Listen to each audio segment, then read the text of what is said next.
Hi, this is Chatterboxing. I'm Sean. It's my prediction video for the Anthony Joshua-Alexander Povetkin fight on Saturday night. I like this fight. This is another good fight for Joshua. Another good fight for the heavyweight division. We've had quite a few recently. Obviously, Joshua Parker, the last one. We had Wilder Ortiz. Dylan White against Joseph Parker, another good one. Hopefully going to have Wilder Fury coming up soon, and obviously this Joshua against Povetkin. So it's very good, exciting times in the heavyweight division. I think Povetkin is a very dangerous opponent. He's very skilled, he's very experienced, he's a very, very, very strong, hard puncher. Now you watch his knockouts, he's not just stopping people, he's sparking them. You know what I mean? He's got serious power. Very good, like hooks, sets them up quite nicely. He's only ever lost once, and that was against Vladimir Klitschko, prime Vladimir Klitschko. And to be honest, in that fight, Vladimir Klitschko did more wrestling than boxing. So yeah, he's got a very, very good record. I do think Joshua is going to definitely need to be on his game. He's going to need to be switched on. Can't afford to make any mistakes. He's going to have to fight a very disciplined fight. I do think Joshua has the attributes to win. He should win. I think the size and the age will be the two main factors, as long as he sort of sticks to a good game plan. Now Povetkin, as good as he is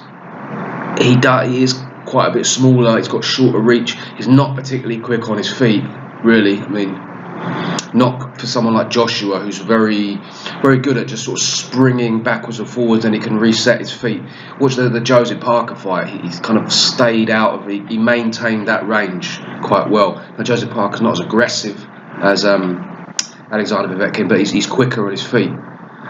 So there were less times that he needed to do it, which is true. So Povetkin potentially could, push him more in terms of making him use that distance. But I don't know if Alexander's got the stamina that Parker has, and he definitely doesn't have the foot speed. So I see him being able to control the range when he needs to. He's very quick at just, he can basically spring back and forth, and then, as I say, like just sort of set his feet very quickly. So he does have quick feet, Joshua, quicker than people give him credit for. Keeping himself well guarded as he does it. Povetkin's also, I mean, what is he now, like 39? I think, maybe 38 at best. So, he's a bit past his best. He's not. If this was a couple of years ago, I think he was a better fighter. He was a little bit quicker, a little bit more dynamic, had more energy going into the last rounds. So I do think that down the stretch, Joshua should, have more energy throughout the fight. He's shifted a bit of weight, Joshua, as well, from the looks of it, so that's good as well. He's been sort of progressively doing that the last couple of fights. Obviously have to wait to see to the weigh-in, but he certainly looks a bit lighter and not quite as muscle-bound. So hopefully he'll have more stamina throughout the 12. Povetkin, his last fight was against David Price. Now David Price, like I say, like Joshua, is very good at defending with his feet.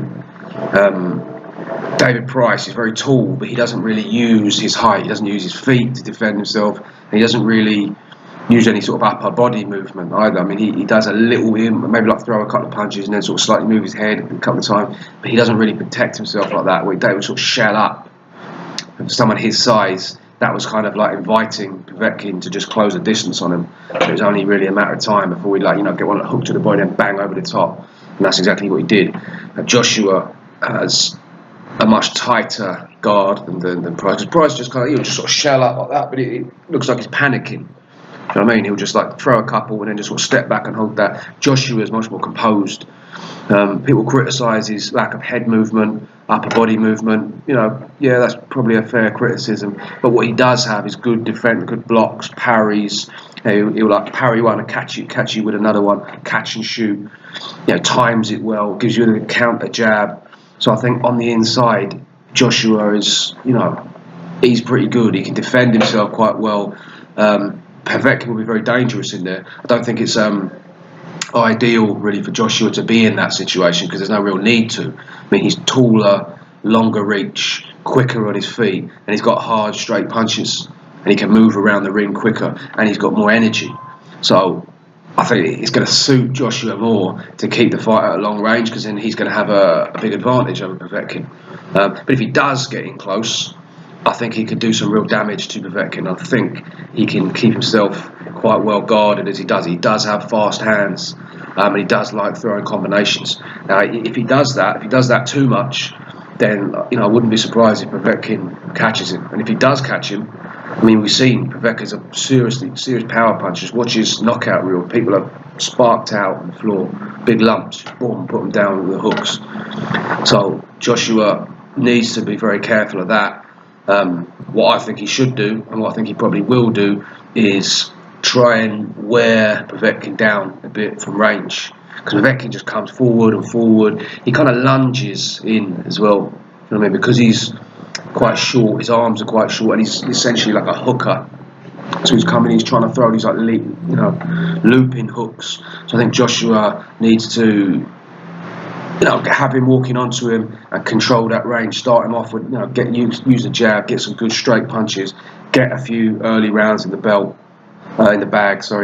and wear Povetkin down. I think as it goes on, you're going to see Povetkin becoming slightly less dynamic, slightly less explosive, a bit less stamina, and his punch is going to be a bit more telegraphed. I think if Joshua stays switched on, which he should do, he's very well experienced, very well composed, then he should be able to then pick his moments to then go in and start unloading on him on the inside.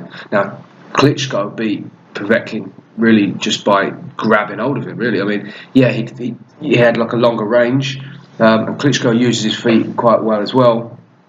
But Klitschko panics a little bit as well. He, for the most part, he literally just grab him over the top and then just like throw him around. I mean, it was a disgraceful performance, really, from not just from Klitschko, but from the referee, really. I mean, Povetkin's obviously a real threat. Now, I do think back then he was a bit better than he is now. Maybe not in terms of like experience and stuff, but physically he was a bit quicker. He had more energy, more stamina. I don't know about like if he was hungry. I mean, I don't know how. Presumably he's still very hungry, but I do think he was a little bit more dangerous back then than he is now. Having said that, I mean, he did show that he was there, really trying for the 12-8, just swinging these big punches, and Klitschko just grabbed him, threw him about. So is Joshua? I mean, Joshua's physically bigger than Povetkin. Is he as strong as Klitschko? I don't know.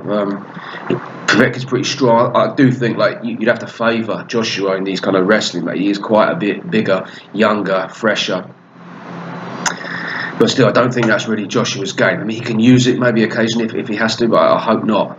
But I think he's really going to be a bit more positive than Klitschko. I think he can just use his feet to sort of move in and out of range, and then when he does get in, he can unload some combinations on him.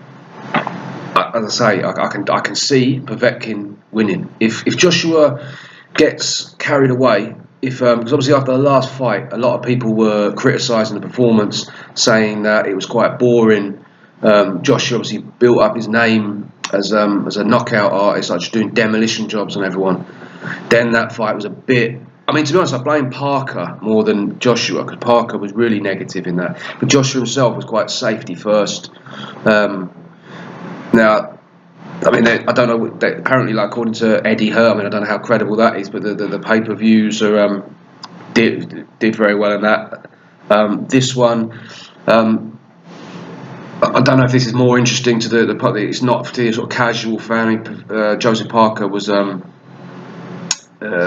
champion, but they did. I think I don't know what they did there. They sold like I think 80,000 tickets for this one. So there's the Klitschko, I think they did 90. So it's like as far as I know, they've sold a few less tickets than the Klitschko fight. That's understandable. Klitschko obviously being a much bigger name. But still, I do think there is an element of Joshua wanting to go out there, put on a performance and really do a job on Povetkin and make a statement. Now, he needs to do that carefully. Now, who knows? Maybe he wants to go out there like Marvin Hagler against Tommy Hearns in the first round. Just, you know what I mean? Just go for it and knock him out in the first round, get knocked out in the first round. I don't think so. There's too much at stake. I think what he needs to do, as I said before, is like start off quite sensibly, break him down, use his advantages, because he does have those advantages: height, reach, youth, strength, in my opinion. So use them, and then as it goes on, then you can go in and do your unload your combinations and really let him have it.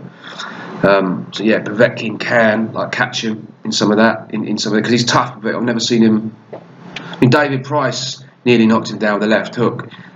He's a little bit off balance there, and I don't think that Joshua hits as hard as David Price. David Price, a massive puncher for all his faults. He can knock down a brick wall. David Price, he really does hit hard.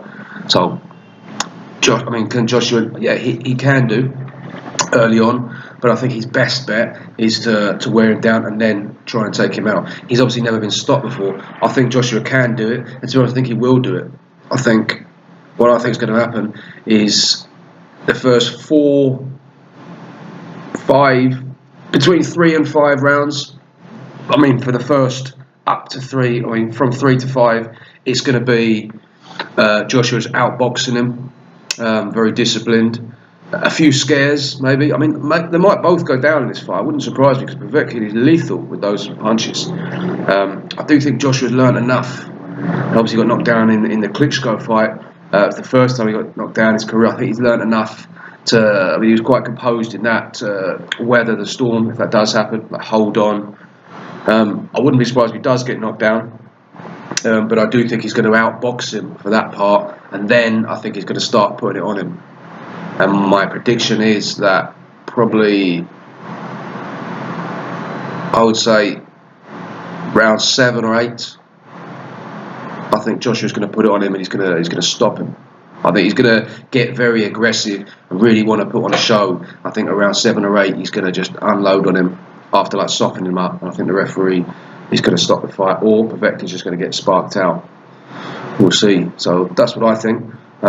Hopefully, if that does happen, then the Wilder Fury fight will get made. We can ideally then get the winner of that fight to fight against Joshua if he comes short, or Povetkin, but hopefully Joshua. Yeah, that's how I see it. So let me know what you lot think in the comment section. Thank you very much for watching.